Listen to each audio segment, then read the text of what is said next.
Где было первое медресе университетского типа в России? Цахур – древнее село в Дагестане. Центр исламского просвещения на Кавказе. Альма-матер известных мусульманских ученых.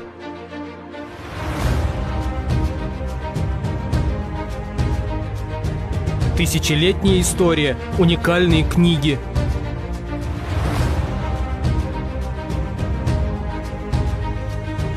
Великое наследие Дагестана и России.